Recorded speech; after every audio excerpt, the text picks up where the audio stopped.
Jadi ini adalah hari kesekian, hari keempat kayaknya. Mm-mm. Challenge 30 hari ngomong depan kamera. Dan rasa-rasanya aku nggak semangat lagi.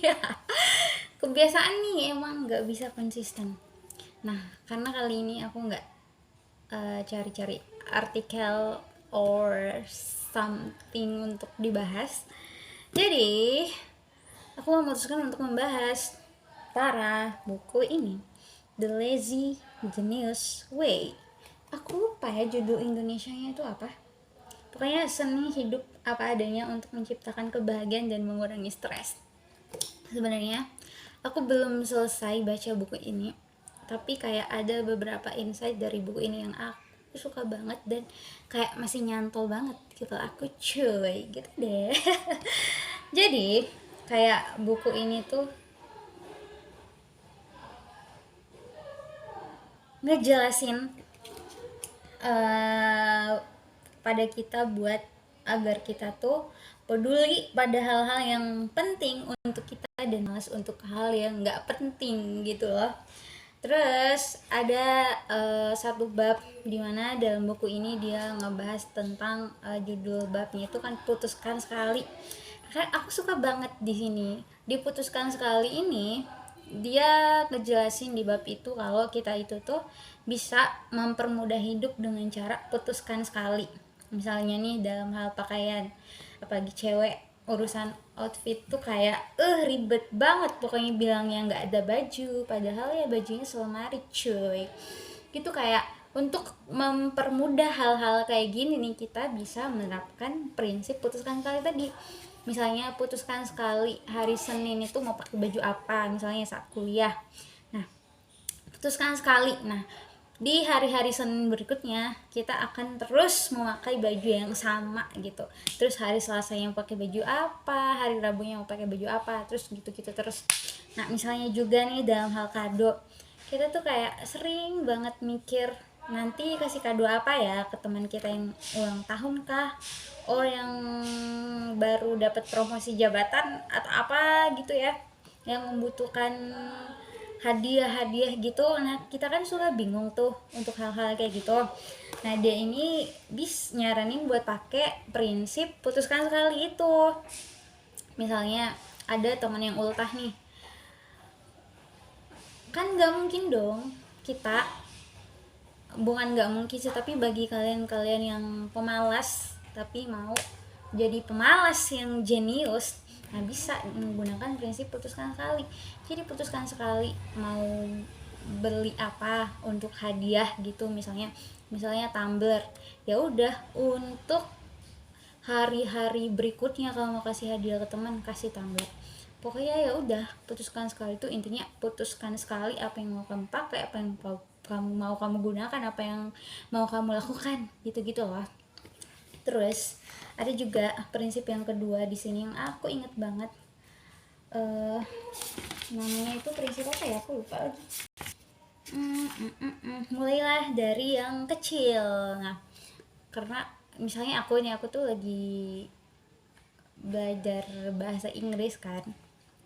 Nah, kalau aku nih orangnya nggak, bukan yang jenius, tapi aku nih pemalas tapi mau jadi pemalas yang jenius, aku tuh bisa belajar dari yang mulai dari hal-hal yang kecil gitu. Jangan misalnya langsung baru mau belajar bahasa Inggris mau langsung bisa ngomong, kan nggak mungkin kayak gitu.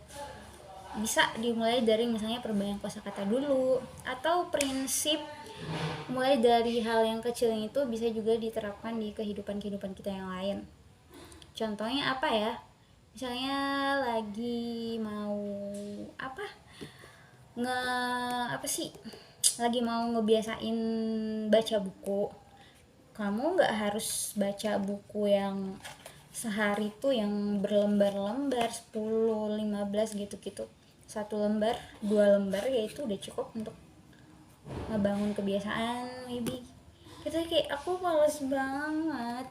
Terus juga part yang aku suka banget di sini adalah dia bilang, pernah nggak sih teman-teman ngedengar suatu gagasan di mana Ya kalau kamu mau produktif ya kamu harus bangun pagi, harus olahraga, harus journaling, harus inilah, harus itulah. Nah di buku ini dia nyampein hal yang berbeda. Yang aku tangkap itu adalah definisi produktifnya kita sama orang lain tuh beda-beda. Apa yang hal yang penting bagi kita dan juga hal yang penting bagi orang lain tuh beda-beda gitu. Misalnya kita nih kayak nggak mau berkeringat di pagi hari gitu, ya udah kita nggak harus olahraga, kita bisa ngelakuin hal yang lain.